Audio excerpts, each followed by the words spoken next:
Good evening, student. Gross total income and tax calculation. Old regime and new regime, both regime से हम आज second number का problem solve करने वाले हैं।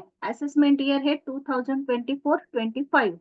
ये जो प्रॉब्लम है ये क्वेश्चन पेपर में का प्रॉब्लम है। अप्रैल 2023 की जो क्वेश्चन पेपर है उसमें का ये प्रॉब्लम है।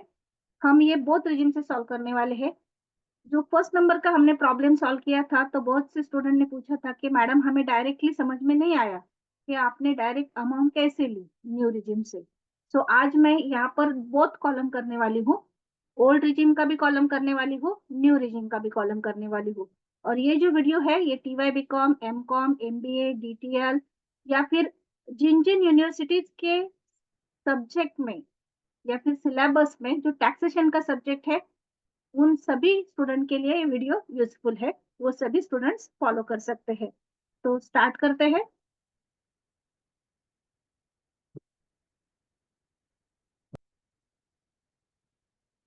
ये प्रॉब्लम मैंने सावित्रीबाई फुले पुणे यूनिवर्सिटी के क्वेश्चन पेपर में से लिया है। अप्रैल 2023 की क्वेश्चन पेपर जो है उसका ये प्रॉब्लम है और उसी का हम सॉल्यूशन देखने वाले हैं। तो देखिए ये जो प्रॉब्लम है वो है मिस्टर राजवीर अजमेर के, उनका प्रॉब्लम दिया गया है। Mr. Rajveer Ajmer has given following particular of his income and savings for financial year ending 31st March 2023। लेकिन अभी आपको जो प्रॉब्लम आएगा वो आएगा 31st March 2024। इस तरह से ईयर आएगा, लेकिन ये क्वेश्चन पेपर में जो था वो मैंने रीड किया। ग्रॉस सैलरी दी गई है 7,80,000।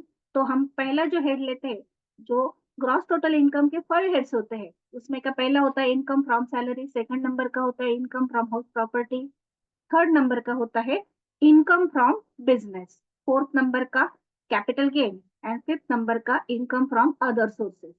तो यहाँ पर ये जो प्रॉब्लम है इसमें हमें ग्रॉस सैलरी यानी कि income from house property sorry income from salary से रिलेटेड इंफॉर्मेशन दी है, इनकम फ्रॉम हाउस प्रॉपर्टी दी है, इनकम फ्रॉम बिजनेस दी है, और जो interest on government security, interest on bank saving account, interest on PPF, interest on debenture है, ये सभी जो है वो इनकम फ्रॉम अदर सोर्सेस के अंडर आएंगे।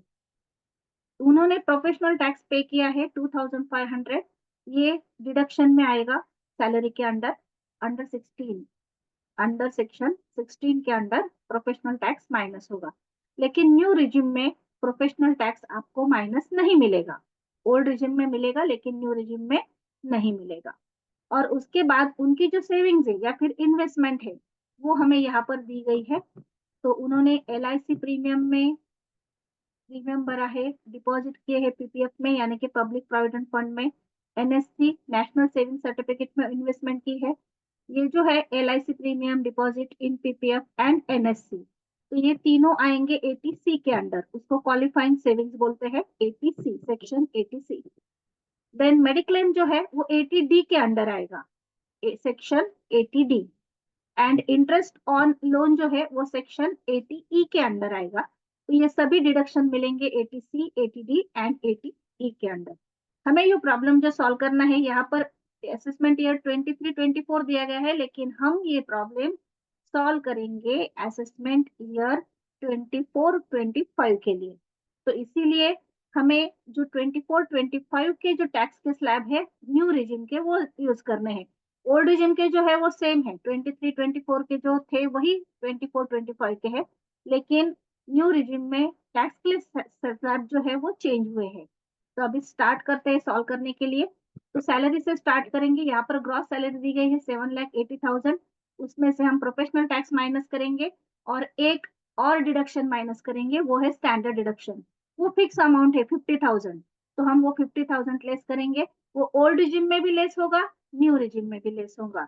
तो चलिए स्टार्ट करते हैं। यहाँ पर मैंने जो कॉलम किए हैं वो जो ओल्ड रिजिम का कॉलम है उसमें मैंने एक इनर कॉलम भी प्रिपेयर किया है आपको कैलकुलेशन बताने के लिए। यहाँ पर मैंने इनर कॉलम भी एक प्रिपेयर किया है। और जो न्यू रिजिम का है उसमें इनर कॉलम की कोई जरूरत नहीं है, क्योंकि वहां पर आपको कोई भी डिडक्शन नहीं मिलते हैं, तो आपको इनर कॉलम की वहां पर कोई जरूरत नहीं है। तो जो हमने यहाँ पर ओल्ड रिजिम का जो कॉलम है, वहां पर हमने एक इनर कॉलम एक आउटर कॉलम लिया है। न्यू रिजिम के लिए हमने ओनली सिंगल कॉलम लिया है। तो ऊपर हेडिंग दीजिए कंपटीशन ऑफ टैक्सेबल इनकम, या फिर total taxable income and tax liability of mister Rajveer, assessment year 2024-25 and previous year 23-24। तो यहाँ पर हमने कॉलम किए हैं, एक कॉलम हमने इनर कॉलम लिया है, एक कॉलम हमने आउटर कॉलम लिया है। तो ये एक्स्ट्रा था, ये मैं डिलीट कर देती हूँ।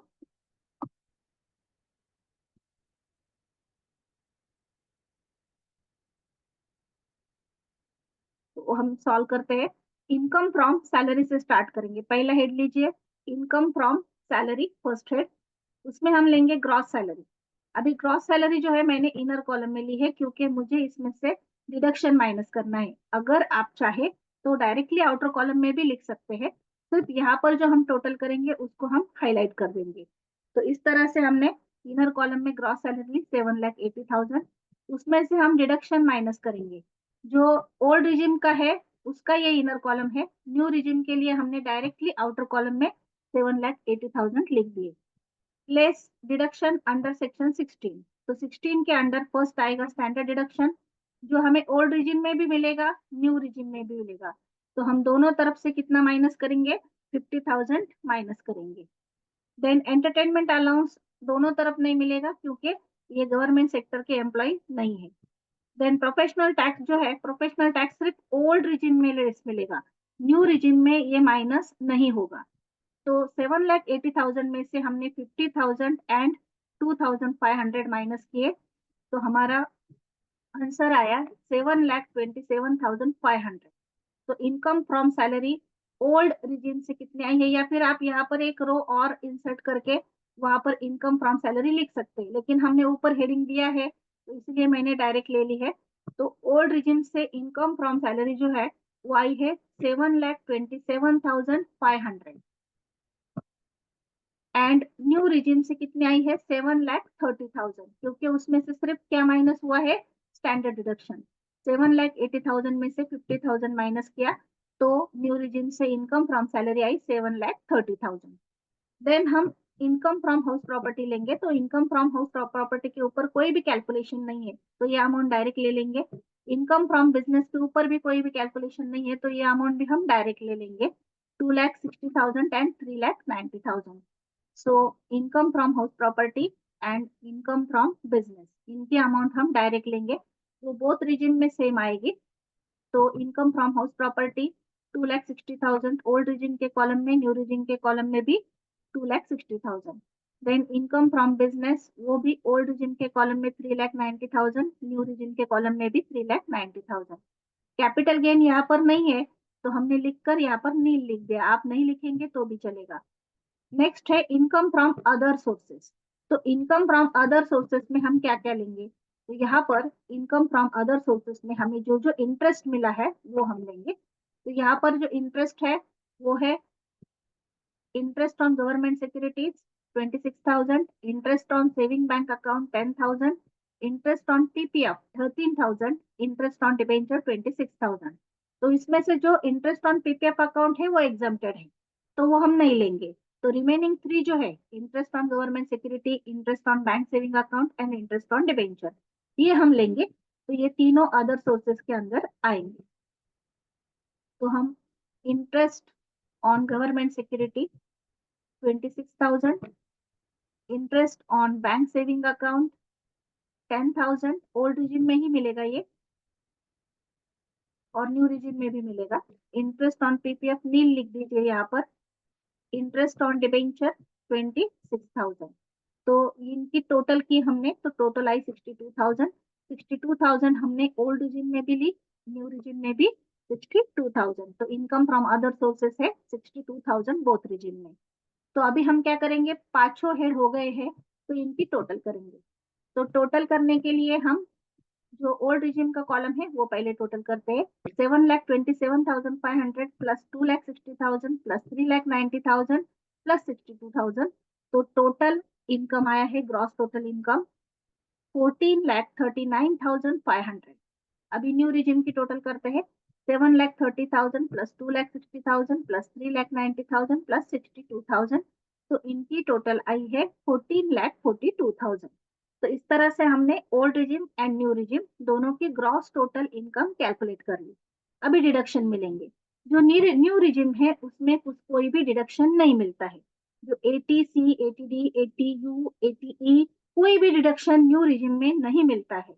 तो जो ग्रॉस टोटल इनकम आई है आपकी टैक्सेबल इनकम, वही अमाउंट आपकी टैक्स के लिए कैलकुलेट होगी। मतलब आपको जो टैक्स कैलकुलेट करना है वो 14,42,000 के ऊपर ही कैलकुलेट करना है। लेकिन जो ओल्ड रिजिम है उसमें हमें डिडक्शन मिलेगी।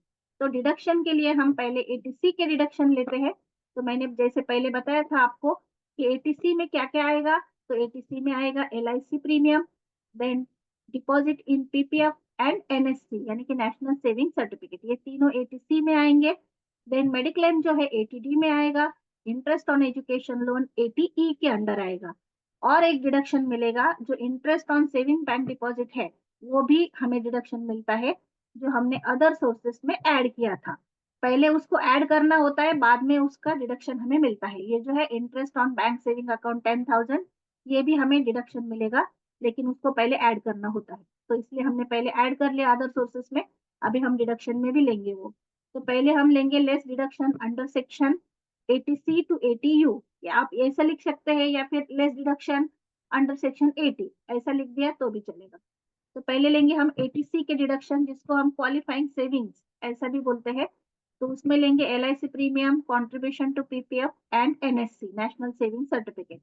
तो अमाउंट ली है 30,000, 78,000 एंड 52,000। इनकी टोटल आई है 1,50,000। अभी अगर आप टोटल करेंगे यहाँ पर तो ये टोटल ज्यादा आती है। अभी आप बोलेंगे इनकी जो टोटल है 30,000 प्लस 78,000, 1,08,000 हो गई।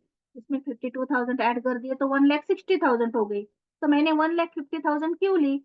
क्योंकि मैक्सिमम जो डिडक्शन है वो 1,50,000 ही मिलती है। अगर आपके सेविंग्स 2 लाख के भी होंगे, 3 लाख के भी होंगे, तो भी मैक्सिमम डिडक्शन कितनी मिलेगी? 1,50,000 ही मिलेगी। अगर 1,50,000 से कम सेविंग है तो उतनी मिलेगी। अगर आपकी सेविंग्स 1,40,000 होती तो 1,40,000 डिडक्शन मिलता। लेकिन अगर 1,50,000 के ऊपर जाती है आपकी एटीसी की डिडक्शन, तो आपको मैक्सिमम कितना मिलेगा? 1,50,000। तो मैंने यहाँ पर लिख दिया 1,50,000।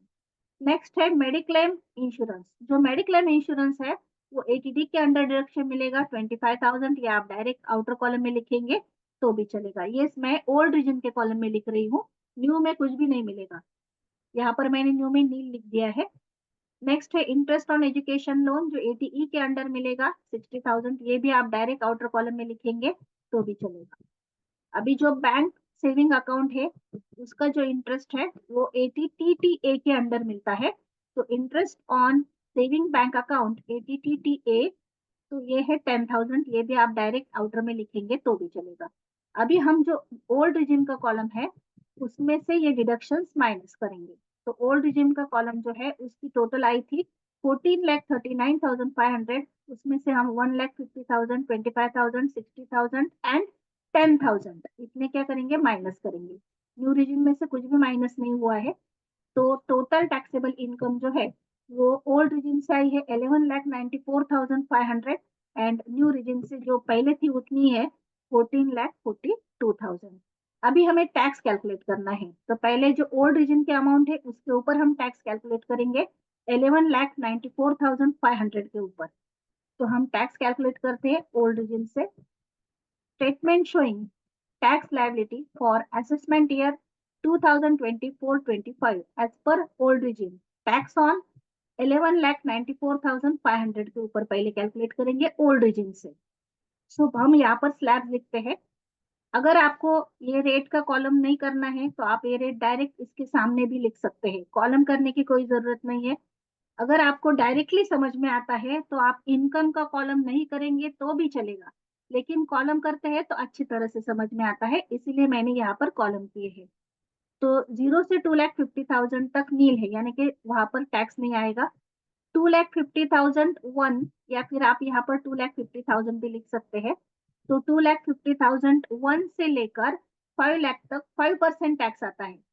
तो इन दोनों के बीच में यानी कि 5 लाख से 2,50,000, इन दोनों के बीच में कितनी अमाउंट आती है? 2,50,000 आती है। तो उसके ऊपर 5% हमने कैलकुलेट किया, तो टैक्स की कॉलम में लिख दिया 12,500। अभी हमारी जो अमाउंट है वो 11 लाख है, यानी कि 10 लाख से ज्यादा है। तो नेक्स्ट स्लैब आएगा हमारा 5 लाख 1 से 10 लाख तक का। तो 5 लाख 1 से 10 लाख तक का जो स्लैब है, उस पे हमें टैक्स देना पड़ता है 20%। तो 10 लाख में से हमने 5 लाख माइनस किए, तो यहाँ पर कितनी अमाउंट आती है? तो यहाँ पर अमाउंट आती है 5 लाख रुपीज। तो मैंने इनकम के कॉलम में लिख दिया 5 लाख।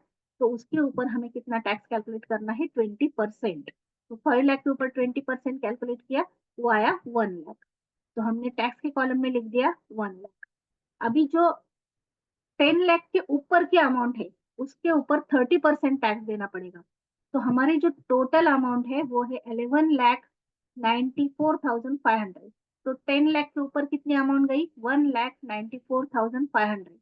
यहाँ पर लिख दी मैंने 1,94,500। तो उसके ऊपर हमें कितना टैक्स कैलकुलेट करना है? 30% टैक्स कैलकुलेट करना है। तो 30% कैलकुलेट करने के बाद अमाउंट आई है टैक्स की 58,350। अभी हमें इन तीनों अमाउंट की क्या करनी है? टोटल करनी है। तो 12,500 प्लस 1 लाख प्लस 58,350। तो इनकी टोटल आई 1,70,850। अभी इसमें हमें 4% health and education cess add करना है। तो किसके ऊपर 4% कैलकुलेट करेंगे? 1,70,850 के ऊपर 4% कैलकुलेट किया है, तो वो अमाउंट आई है 6,834। अभी इन दोनों की टोटल कर दीजिए। इन दोनों की टोटल करके जो अमाउंट आएगी वो है हमारी टैक्स लायबिलिटी ओल्ड रिजीम से। तो वो आई है 1,77,864। अभी राउंड अप करेंगे तो 100 के इसमें राउंड अप करेंगे तो 1,77,900 टैक्स आपको पे करना पड़ेगा। तो इस तरह से हमने ओल्ड रिजिम से टैक्स कैलकुलेट किया। अभी न्यू रिजिम से कैलकुलेट करना है। ये पहले हमने ओल्ड रिजिम से कैलकुलेट किया टैक्स, और स्लैब जो है सभी ओल्ड रिजिम के लिए। अभी न्यू रिजिम, तो न्यू रिजिम के लिए हमारे अमाउंट कितनी आई है? 14,42,000। तो उसके ऊपर हम टैक्स कैलकुलेट करेंगे 14,42,000 के ऊपर। तो यहाँ पर हमने स्टेटमेंट फिर से प्रिपेयर किया है, सेम स्टेटमेंट प्रिपेयर करना है, लेकिन अमाउंट चेंज हो गया। अभी statement showing tax liability for assessment year 24-25 as per new regime, और टैक्स किसके ऊपर कैलकुलेट करना है? 14,42,000 के ऊपर। जो न्यू रिजिम के स्लैब है उसमें 3-3 लाख का गैप है, यानी कि 0 से 3 लाख तक नील है टैक्स। देन 3 लाख से 6 लाख तक 5% है, 6 लाख से 9 लाख तक 10% है, 9 लाख से 12 लाख तक 15% है, 12 लाख से 15 लाख तक 20% है। और ऐसे मतलब 3-3 लाख के क्या है उसमें स्लैब्स है। तो हम अभी जो हमारी अमाउंट है वो 15 लाख से कम है, तो हम कहाँ तक स्लैब लेके जाएंगे? 15 लाख तक स्लैब लेके जाएंगे। तो पहले हमने लिखा 0 to 3 लाख नील, उस पर टैक्स नहीं आएगा। देन 3 लाख 1 से लेकर 6 लाख तक 3 लाख अमाउंट होती है, तो उसके ऊपर 5% टैक्स कैलकुलेट करना है। तो हमने रेट में लिखा 5%, इनकम में लिखा 3 लाख, उसके ऊपर 5% कैलकुलेट किया, तो टैक्स की कॉलम में आई 15,000। नेक्स्ट 6 लाख से 9 लाख तक, या फिर आप यहाँ पर 1 लिख सकते हैं, 6 लाख 1 से 9 लाख तक 10% टैक्स भरना पड़ता है। तो 6 लाख से 9 लाख तक कितनी अमाउंट आती है? 3 लाख आती है अगेन। तो 3 लाख के ऊपर 10% कैलकुलेट किया, तो हमारे टैक्स के कॉलम में आई 30,000। नेक्स्ट 9 लाख से 12 लाख तक 15% है, या फिर आप यहाँ पर 9 लाख 1 लिख सकते हैं। 9 लाख 1 से 12 लाख तक 15% है, तो इन दोनों के बीच में भी 3 लाख आते हैं। तो इनकम के कॉलम में हमने लिख दिया 3 लाख, 3 लाख के ऊपर 15%, तो वाई 45,000। अभी हमारा जो अमाउंट है वो 15 लाख से कम है। सो हमने नेक्स्ट स्लैब लिखा 12 लाख 1 से लेकर 15 लाख तक, तो उसके ऊपर हमें 20% टैक्स कैलकुलेट करना है, लेकिन हमारी जो अमाउंट है 15 लाख से कम है। तो कितनी कम है? इसके लिए हमने 14,42,000 में से 12 लाख माइनस की। तो यहाँ पर कितनी अमाउंट आई? 2,42,000, इन दोनों का डिफरेंस। तो यहाँ पर 2,42,000 के ऊपर हमने 20% टैक्स कैलकुलेट किया। ये हमने ऐसा क्यों किया? यहाँ पर माइनस क्यों किया? क्योंकि ये अमाउंट 15 लाख से कम है। तो यहाँ पर टोटल 3 लाख नहीं आएंगे इनकम में। तो इनकम में कितने आएंगे, जितना हमारा इनकम है 14,42,000, उसमें से ये जो 12 लाख है वो हमने माइनस किए, तो अमाउंट आई 2,42,000। इसके ऊपर हम 20% कैलकुलेट करेंगे, तो ये आए है 48,800। इस तरह से हमें इन सब की अभी टोटल करनी है। 15,000 प्लस 30,000 प्लस 45,000 प्लस 48,800। तो अभी टोटल आई है 1,38,800। इसमें हम ऐड करेंगे 4% एजुकेशन एंड हेल्थ सेस, तो 4% हम ऐड कर देंगे। तो 1,38,800 के ऊपर 4% आया है 5,542 तो इनके टोटल करके न्यू रीजन से हमें जो टैक्स पे करना है उसकी अमाउंट आई है 1,44,352। न्यू रीजन से जो अमाउंट हमें टैक्स की पे करनी है वो है 1,44,352। और जो ओल्ड रिजिम की हमने कैलकुलेट की थी, तो वो ओल्ड रिजिम की जो अमाउंट है वो है 1,77,864। यानी कि ये जो एसएससी है, इन्होंने अगर न्यू रिजिम लिया तो उनको टैक्स कम भरना पड़ेगा, अगर उन्होंने ओल्ड रिजिम के एप्लीकेशन लिया तो उन्हें टैक्स ज्यादा भरना पड़ेगा। तो इस तरह से हमने जो मिस्टर राजवीर है उनका प्रॉब्लम यहाँ पर सॉल्व किया है। ये हमने old regime and new regime, इस तरह से बोथ रिजिम से क्या किया है, टैक्स का कैलकुलेशन किया है। तो बोथ स्टेटमेंट आपको वन साइड में दिखे इसलिए मैंने उसका स्पेस कम कर दिया है। तो देखिए इस तरह से ये ओल्ड रिजिम है और ये न्यू रिजिम है, इसमें से हमने इस तरह से टैक्स कैलकुलेट किया है। जो टैक्स कैलकुलेशन होता है वही इंपॉर्टेंट होता है। आपको जो ऊपर का स्टेटमेंट होता है उसमें जो अमाउंट्स दी गई होती है वो कम होती है, क्योंकि ये जो प्रॉब्लम है ये एग्जाम में बोथ रीजन से पूछा जाता है, इसलिए ऊपर का कैलकुलेशन जो है स्टेटमेंट का वो थोड़ा कम होता है। तो ये प्रॉब्लम है। यहाँ पर मैंने बोथ कॉलम किए क्योंकि स्टूडेंट की रिक्वायरमेंट थी कि डायरेक्ट हमें समझ में नहीं आया मैडम कि आपने ओल्ड रिजिम का कैलकुलेशन किया और न्यू रिजिम में कुछ भी माइनस ना करते हुए डायरेक्ट अमाउंट लेकर कैलकुलेशन बताया, इसीलिए मैंने इस तरह से बोथ कॉलम कर दिए। अभी नेक्स्ट प्रॉब्लम से आपको बोथ कॉलम से ही पढ़ाऊंगी तो आपको ज्यादा समझ में आएगा। तो यह प्रॉब्लम है और ये उसका सॉल्यूशन है। ये स्टेटमेंट है हमारा बोथ रीजन से, इसके लिए मैंने दो रीजन के दो कॉलम किए थे अमाउंट के, और एक जो कॉलम है मैंने वो इनर कॉलम ओल्ड रीजन के लिया था क्योंकि उसमें थोड़ा सा कैलकुलेशन ज्यादा होता है।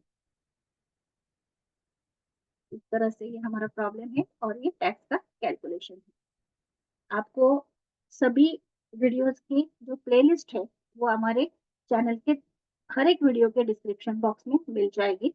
हमारे चैनल के ऊपर सभी कैलकुलेशन के टॉपिक है, तो हमारे चैनल को फॉलो कीजिए और सभी को शेयर कीजिए। Thank you.